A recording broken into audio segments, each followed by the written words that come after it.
Hey guys, how's it going? My name is Jeremy. Welcome to Polyphonic Press. I'm back after a week off. Took a little bit of a break, a much needed break, and I'm back. It's fresh, so let's get into it. Today I'm going to be reviewing Ashes and Fire by Ryan Adams.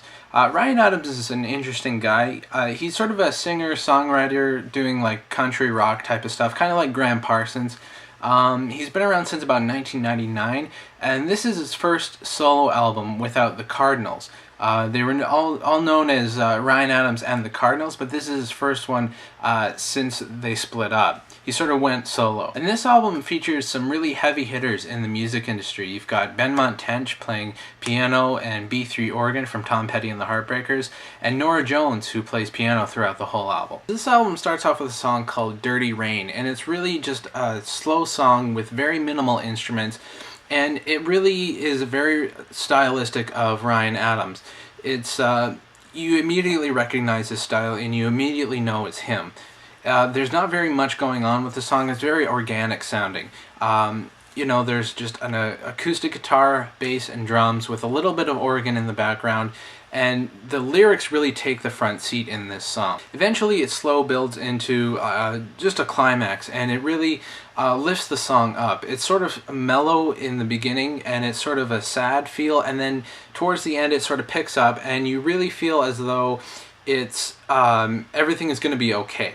Rocks is an interesting song. It really reminded me of Neil Young, especially the intro with the guitar having this little finger-picking pattern. And again, it has very minimal instruments, just an acoustic guitar, bass, and drums. And even his vocal styling is very reminiscent of Neil Young. You can tell that this was a huge influence over this album because, it has that country rock feel that like Harvest would have. And it's really a throwback to a simpler time, even with the production. And you can really tell he's taking cues from other people who have done similar albums in the past, but that's a good thing because no one else is really doing that style these days. So he's sort of a throwback. He's not exactly reinventing the wheel, but he's really doing something that's honest. Chains of Love is probably my favorite song on the album. It's really uplifting, and it really comes in exactly where it needs to on the album. A lot of the songs leading up to this are really sort of down, and they're a lot slower, but this really picks everything up, and it's very well placed on the album because it's just sort of a little bit of a release and a little bit of a break from all the melancholy that's going on.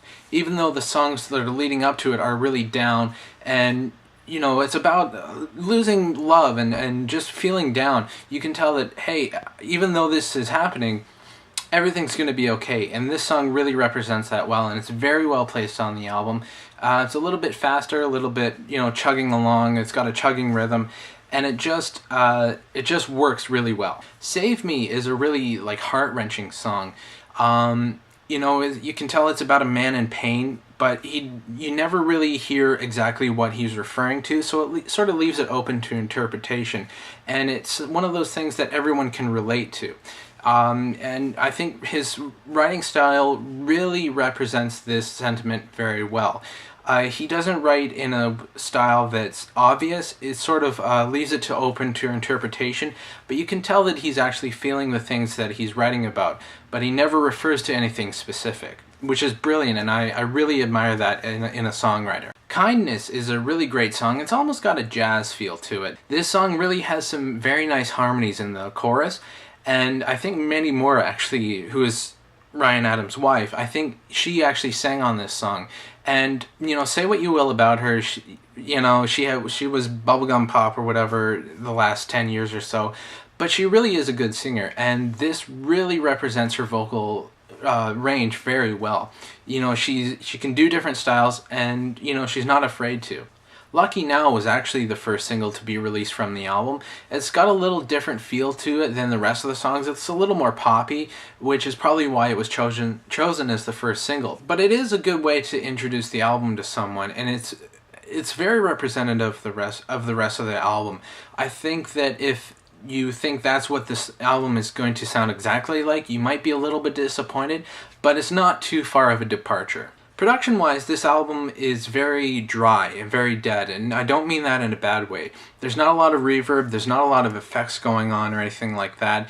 It's just, it represents the genre very well, and it represents you know, country rock, that this is a country rock album. There's not a lot of studio trickery or, you know, effects and reverbs and everything like that. It's very organic and stripped down. It really reminded me of a Rick Rubin production.